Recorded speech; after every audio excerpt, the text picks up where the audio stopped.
Friends, welcome to study window. Last video में हमने 40 questions cover किए। अब हम उसके आगे के क्वेश्चंस कवर करेंगे और एंड तक अंत तक मेरे साथ बने रहिए, क्योंकि ये पूरे लेक्चर में, जैसे लास्ट लेक्चर में मैंने आपको बोला था, 3 से 4 क्वेश्चंस आएंगी same to this lecture only, क्योंकि हमने वही कॉन्सेप्ट क्लियर किए हैं जो एग्ज़ाम में आते रहते हैं, चाहे वो IAS हो, चाहे PCS हो या स्टेट सर्विसेज में हो। चलिए next, in which year did the Cripps mission come to India? 1942। Cripps mission 1942 में आया था, जो कि हमारे लीडर्स को पसंद नहीं आया था। इसको पोस्ट डेटेड चेक भी बोला जाता है। तो constitution assembly setup under the cabinet mission plan had a strength of 389। देखो, मैंने बोला था 1946 में जो कैबिनेट मिशन आया था, उन्होंने भारतीयों को बोला था कि आप अपना कॉन्स्टिट्यूशन खुद बनाओ, आपकी कॉन्स्टिट्यूशन असेंबली खुद बनाओ। और उन्होंने बोला था इंडिया पाकिस्तान अलग अलग नहीं, एक साथ ही एक कॉन्स्टिट्यूशन बनाएंगे, कॉन्स्टिट्यूशन असेंबली बनाएंगे, और वो कॉन्स्टिट्यूशन असेंबली एक कॉन्स्टिट्यूशन बनाएगी। आगे बढ़ते हैं। तो ये 389 जो लोग थे, ये मुस्लिम लीग के भी थे, मुस्लिम लीग के प्लस कांग्रेस लीडर्स। ठीक है, आगे।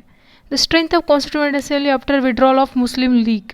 शुरुआत में 389 लोग थे, बट ज़्यादा दिन नहीं टिके। 1 या 2 महीने में जो मुस्लिम लीग अलग हो गई और सिर्फ 299 मेंबर्स बचे। How many committees were set up by the constitution for framing constitution? 13 committees बनाई गई तो कॉन्स्टिट्यूशन बनाने के लिए। Who of the following acted as a constitutional adviser to the constituent assembly? जो कॉन्स्टिट्यूशन बनाई जा रही थी, उसमें कॉन्स्टिट्यूशन में कौन सी एलिमेंट्स डालने चाहिए, कहाँ से क्या लेना चाहिए, इस सभी का सजेशन करने के लिए BN राव को बोला गया था। Demand for a constitution frame by constituent assembly by made by Gandhi ji. Gandhi ji ने डिमांड की थी। The idea of constituent assembly to frame constitution for the India was first mooted by Swaraj party, जो 1924 में बनी थी। मोतीलाल नेहरू और अदर लीडर्स इसके फाउंडर्स थे। Who started the presentation of objective resolution? जैसे ही मुस्लिम लीग बाहर पड़ी कॉन्स्टिट्यूशन से, जो 1946 में बनी थी, उस कॉन्स्टिट्यूशन से मुस्लिम लीग बाहर पड़ी, तो जितने इंडियन कांग्रेस लीडर बने थे उनको हेड करते थे नेहरू। और नेहरू ने ऑब्जेक्टिव रिजोल्यूशन सामने रखा और वो पास किया गया। ऑब्जेक्टिव रिजोल्यूशन कब आया? तो ये जो डेट है 13 दिसंबर 1946 से लेकर 22 जनवरी 1947 तक। The member of constituent assembly were elected by provincial assemblies. जो कॉन्स्टिट्यूएंट असेंबली में थे, देखो सबसे पहली बात, ये बहुत इंपॉर्टेंट फैक्टर, इसमें से पक्का 1 या 2 क्वेश्चंस पक्का आते हैं। देखिए, उस समय कॉन्स्टिट्यूएंट असेंबली जो बनी थी 1946 में, जो कॉन्स्टिट्यूएंट असेंबली बनी थी, उसके जो मेंबर्स थे वो चुने गए थे प्रोविंशियल असेंबली द्वारा। प्रोविंशियल असेंबली मतलब बॉम्बे की अलग, मद्रास की अलग, बंगाल की अलग, ऐसी जो प्रोविंशियल असेंबलीज थी, इन्होंने इनको चुन के दिया। अच्छा, ये प्रोविंशियल असेंबली के लोग कैसे चुने जाते थे? ये चुने जाते थे, किसी डिस्ट्रिक्ट में लैंडलॉर्ड बोर्ड रहा या फिर किसी डिस्ट्रिक्ट में म्यूनिसिपल कॉरपोरेशन रही, ये क्या करेंगे, कुछ मेंबर्स नॉमिनेट करेंगे, और नॉमिनेट किए हुए मेंबर जाएंगे प्रोविंशियल असेंबलीज में, और प्रोविंशियल असेंबलीज वाले मेंबर चुन के देंगे कॉन्स्टिट्यूएंट असेंबली। तो ये जो कॉन्स्टिट्यूएंट असेंबली में जितने भी लोग थे, ये इनडायरेक्ट, वेरी इनडायरेक्ट मेथड से चुने गए थे। ठीक है। तो constituent assembly of India held in first meeting of 9/12/1946। 9 दिसंबर में सबसे पहली कॉन्स्टिट्यूएंट असेंबली की मीटिंग हुई, जिसका भाषण दिया था कृपलानी जी ने। और कृपलानी जी ने तब सच्चिदानंद सिन्हा को टेम्पररी, जिसे प्रोविजनल प्रेसिडेंट भी बोला जाता है, सच्चिदानंद सिन्हा ही क्यों? क्योंकि ये सबसे सीनियर सिटीजन थे, तो उनको प्रोविजनल प्रेसिडेंट बनाया गया था। किसने बनाया था? कृपलानी जी ने।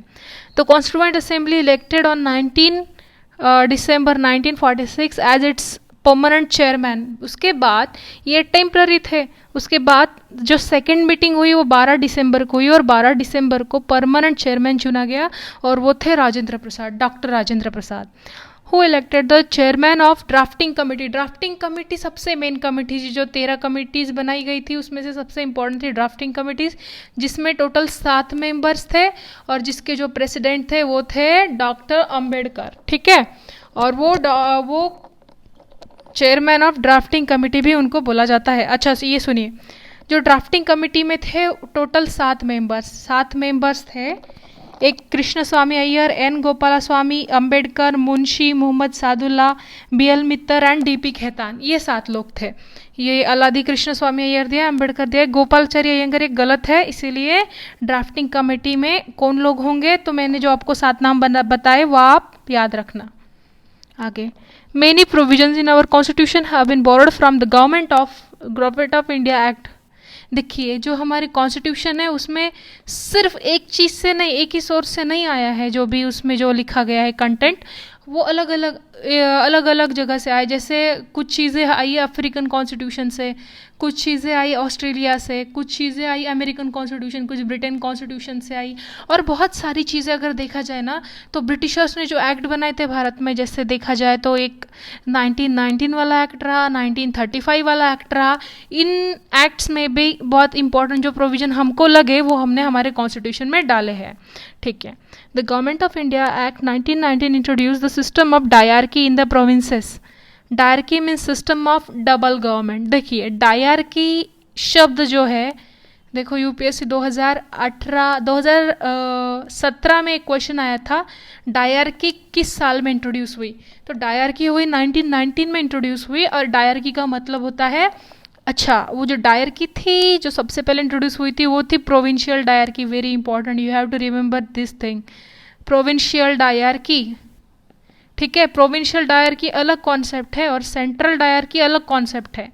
ठीक है, मैं सेंट्रल डायरकी का आगे आपको बताऊंगी। प्रोविंशियल डायरकी जो थी, प्रोविंशियल डायरकी मतलब प्रोविंसेस में 2 सब्जेक्ट्स, एक सब्जेक्ट स्टेट संभालेगा और एक सब्जेक्ट संभालेगा सेंटर। ठीक है, डायरकी मतलब जो सब्जेक्ट थे वो 2 भागों में बट गए। जैसे देखा जाए, डिफेंस जाएगा हमारे सेंटर के पास, ठीक है, और एजुकेशन जाएगा, हेल्थ जाएगा स्टेट के पास, उसको बोलते हैं डायरकी। कौन सी डायरकी आई थी 1919 के द्वारा, ये है provincial dyarchy. When was the Constituent Assembly established to form the Constitution? देखिए, मैंने बोला था 6/12 दिसंबर में फॉर्म हुई थी कॉन्स्टिट्यूएंट असेंबली।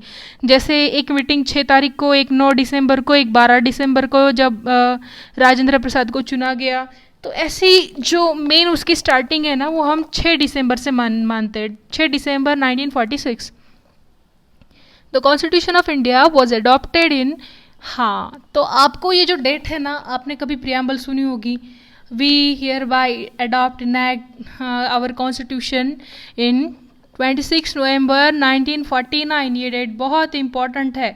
तब हमने जो कॉन्स्टिट्यूशन है वो इंडिया के सिटीजन के प्रति समर्पित की, मतलब डेडिकेटेड टू इंडियन पीपल। ठीक है, हाँ, तो ये अडॉप्ट की गई इस डेट को, बट वो एक्चुअल में जैसे बोलते इन्फोर्स की गई 26 जनवरी को, 26 जनवरी को। और तब से इस दिन को हम रिपब्लिक डे, रिपब्लिक क्यों, रिपब्लिक मतलब जनता का दिन, रिपब्लिक डे, क्योंकि ये जो कॉन्स्टिट्यूशन थी ये जनता की थी, इसीलिए नया जो हमने इसको इन्फोर्स किया उस दिन को रिपब्लिक डे नाम से सेलिब्रेट किया जाता है। तो कॉन्स्टिट्यूशन ऑफ इंडिया कंटेंट्स, देखिए 44, अभी फिलहाल कॉन्स्टिट्यूशन में 444 आर्टिकल्स है, 24 उसके पार्ट्स है और 12 शेड्यूल्स है। How much time did constituent assembly take to prepare constitution of India? मैंने जैसे बोला था, दिसंबर 1946 में शुरू हुई थी कॉन्स्टिट्यूशन बनना, और ये नवंबर 1949 में जब हमने कॉन्स्टिट्यूशन अडॉप्ट की थी, तो इसको इतने दिन लगे, 2 साल 11 महीने, करीब 3 साल लगे हमारी कॉन्स्टिट्यूशन बनने में। Who had given the idea of constitution for all? M.N. Roy ने सबसे पहले बोला था कि कॉन्स्टिट्यूशन भारत में आनी चाहिए। तो constitution of India is written and bulky document, bulky क्यों, क्योंकि बहुत सारे सोर्सेज से उठाया गया है। तो constitution frame by committee consist of people representative is called written constitution. जब कमेटी बिठाई जाती है, जैसे हमारे 7 मेंबर की ड्राफ्टिंग कमेटी थी और उन्होंने जो कॉन्स्टिट्यूशन रची उसको रिटन कॉन्स्टिट्यूशन बोला जाता है। भारत की रिटन कॉन्स्टिट्यूशन है, ठीक है, बट हम ब्रिटेन की रिटन कॉन्स्टिट्यूशन नहीं है, they don't have written constitution. The constitution which is provided for a series of semi autonomous state join together as a nation is called federal constitution. Important concept, जैसे आप USA में जाएंगे तो USA में आप देखोगे कि जितने भी स्टेट्स हैं वो खुद आए और उन्होंने खुद आके एक ट्रीटी के तहत एक देश बनाया, उन्होंने मिलके एक देश बनाया, तो ऐसे देश को बोला जाता है फेडरेशन, ठीक है। और उनकी कॉन्स्टिट्यूशन को बोला जाएगा federal constitution. Centralisation of power is a important feature in federal constitution. नहीं, ये गलत है। सेंट्रलाइजेशन ऑफ पावर ये यूनिटरी कॉन्स्टिट्यूशन में आता है, जैसे यूएसए की रही, जैसे इंडिया की रही। ब्रिटेन में जो फेडरल कॉन्स्टिट्यूशन है ये हमें मिलेगी यूएसए में। Centralisation of power is a important feature in federal constitution, नहीं, ये बिल्कुल गलत स्टेटमेंट है। सेंट्रलाइजेशन ऑफ पावर, जब देखो आप खुद लॉजिक लगाइए, जब बहुत सारे स्टेट्स ने मिलकर बनाया है तो यहाँ सॉवरिन कौन हुए, सबसे पावरफुल कौन हुए? यहाँ सबसे पावरफुल हुए स्टेट। तो यहाँ पे सेंट्रल पावर नहीं है, यहाँ पे फेडरेशन में सेंट्रल पावर नहीं होती है, इसीलिए ये जो स्टेटमेंट है ये आप स्किप कर दो, ये गलत स्टेटमेंट है। आगे, तो constitution which can be amended by simple act of legislature is known as, देखिए सुनिए, हमारी जो कॉन्स्टिट्यूशन है, अच्छा देखो हमारी कॉन्स्टिट्यूशन है, ये है यूएसए की कॉन्स्टिट्यूशन और ये है ब्रिटेन की कॉन्स्टिट्यूशन। इन दोनों का जैसे बोला जाएगा ना, इन दोनों का मिक्सचर बोल सकते हैं हमारी कॉन्स्टिट्यूशन। कैसे? तो यूएसए की जो कॉन्स्टिट्यूशन है उसको रिजिड बोला जाता है, और उसको जल्दी चेंज नहीं किया जाता क्योंकि उसके लिए बहुत लंबी प्रोसेस है। और जो ब्रिटेन की कॉन्स्टिट्यूशन है बहुत आसानी से पार्लियामेंट उसको चेंज कर सकती है। बट जो इंडियन कॉन्स्टिट्यूशन है वो ना ब्रिटेन की तरह ना यूएसए की तरह, इसलिए उसको बोल सकते हैं फ्लेक्सिबल, इसको बोल सकते हैं रिजिड भी बोल सकते हैं इंडिया को, सेमी रिजिड और सेमी फ्लेक्सिबल बोल सकते हैं, सेमी फ्लेक्सिबल, ठीक है। दोनों कैरेक्टरिस्टिक है भारत के कॉन्स्टिट्यूशन में। तो constitution which can amended by simple act, बहुत आसानी से जिस कॉन्स्टिट्यूशन को बदला जाता है, जैसे कि मैंने बोला था ब्रिटेन को, तो उसको ब्रिटेन को हम बोलेंगे फ्लेक्सिबल कॉन्स्टिट्यूशन।